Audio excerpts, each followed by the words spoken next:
Hi. I don't know about y'all, but I had a really complicated relationship with school. I had a lot of trouble for the first couple of years of high school. I failed classes. I had a lot of trouble focusing and having energy to care about school due to teenage depression. I went to an art school, I worked really hard, I did really well, and then I had a mental breakdown, and I went to a community college, didn't know what I was gonna do, and then eventually found my way to the school that I graduated from, which was a small liberal arts women's college where I thrived. And that went away immediately when I got my master's, which I finished last year. I got a master's of science in graphic communications, which is basically communicating graphically and not in the way that you think. Basically a technical degree in print and communication.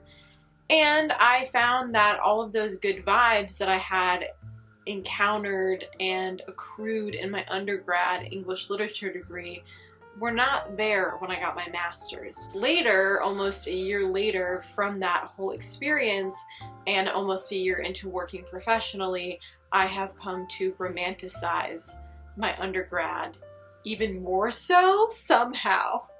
I miss the feelings I had there.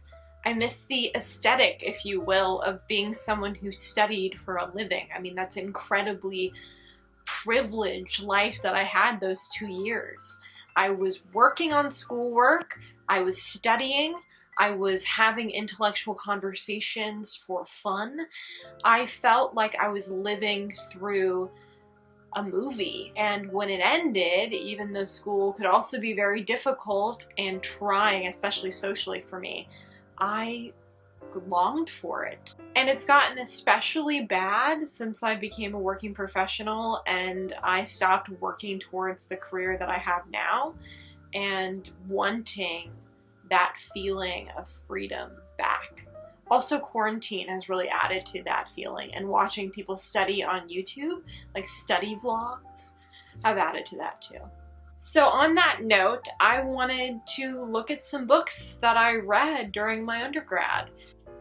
The first thing that I want to look at is something that I know will send a shiver down the spine of most college students or people who've gone to college in America. And that is the Norton Anthology series. The only ones I still have for some reason are my American literature ones, probably because I took my second section of American literature my senior year, my last semester. I held off for as long as possible. I don't like general humanities courses. I find them to be really frustrating because I want to delve deep into something like American literature or English literature, and instead, we're just kind of doing these broad strokes over time periods, over cultures that are so incredibly nuanced and complex. So that was always very frustrating. I remember reading a whole lot of Flannery O'Connor, a lot of F. Scott Fitzgerald, the classic American writers.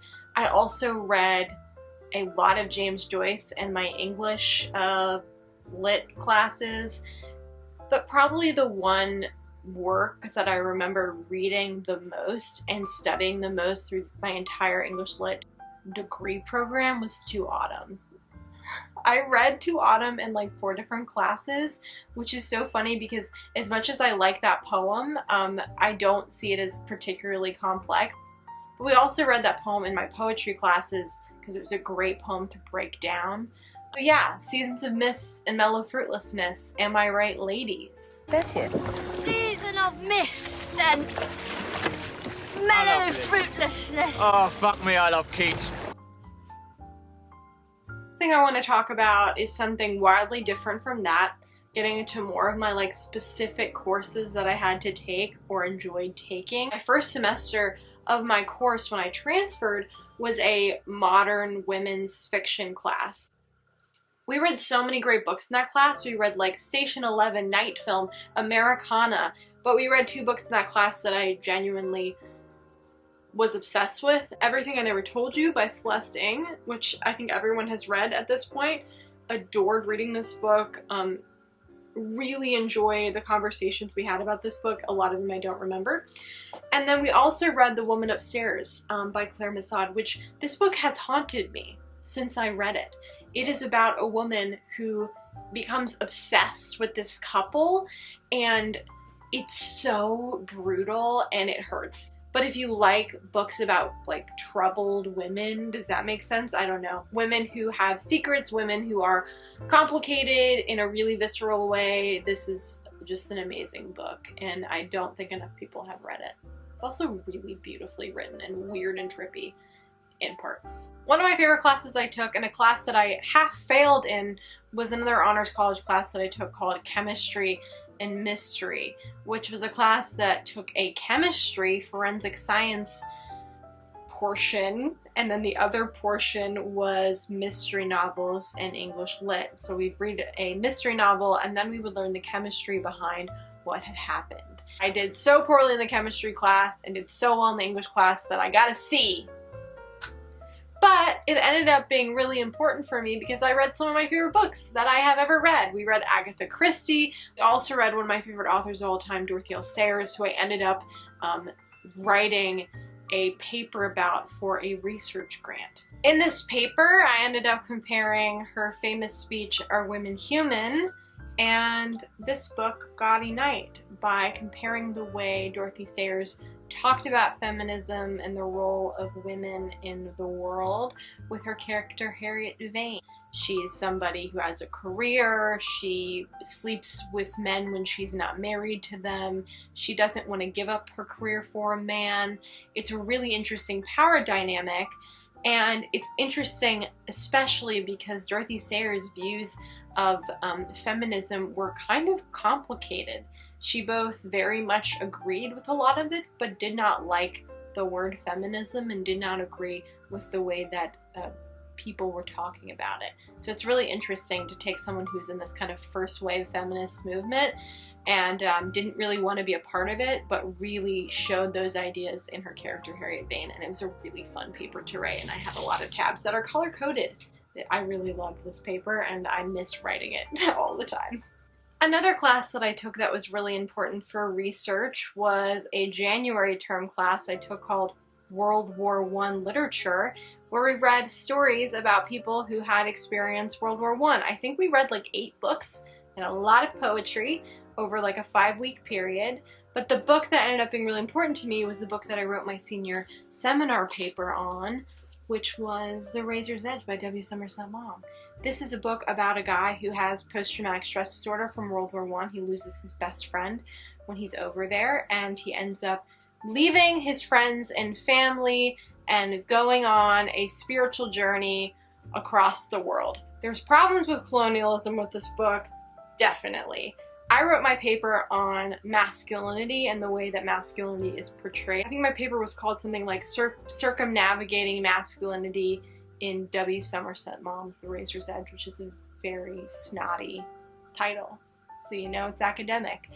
I really enjoyed looking at masculinity in this book because it wasn't really what was normal at the time, or hegemonic, another snotty word that I used way too much when I was in college. I had a lot of fun doing this, and I found it really challenging, and it was really exciting to do, and I felt really proud of myself when I was done with it. So sort of getting to the end, there are a lot of other classes that I took, like literary criticism and Shakespeare, and all those classic English literature classes, but I wanted to focus on the classes that I feel very nostalgic about. And I have 2 more. One isn't an English literature class, but it was a class that I loved called Music and Monasticism, which I took my last semester of college and led to me spending my 22nd birthday at a monastery for 3 days down in Charleston, South Carolina, with a bunch of monks, and it was really cool. And this was the book that we read throughout the class, and that's The Age of the Cloister, the story of monastic life in the Middle Ages, because it was specifically about the Middle Ages, and it was a duo class with music and religion. I just really loved it, and it wasn't an English class, but it was a humanities class that I found so much value in. And plus I got to spend time at a monastery, which is pretty cool. So that's not every single book that I read during my 2 years in my liberal arts degree. It's not every class that I took, but it's all the ones that I feel a great sense of nostalgia for. I think for me the most difficult part, and the reason why I think I have so much nostalgia, is I no longer feel intelligent. I was in this place full of really smart people who made me feel smart. And leaving that little bubble and going into graduate school, which I found to be very difficult, not necessarily because of the coursework, but because of the people, I don't feel that sense of certainty that I used to feel when I was an undergrad. And I might not even know that that's the way that I felt. That is the way that I felt. Certain and smart and worthy and interesting. So on that note, I hope you enjoyed this video. Let me know if you have any thoughts about this, or if there was a book you read when you were in school, if it was high school, if it was undergrad or graduate school. Let me know.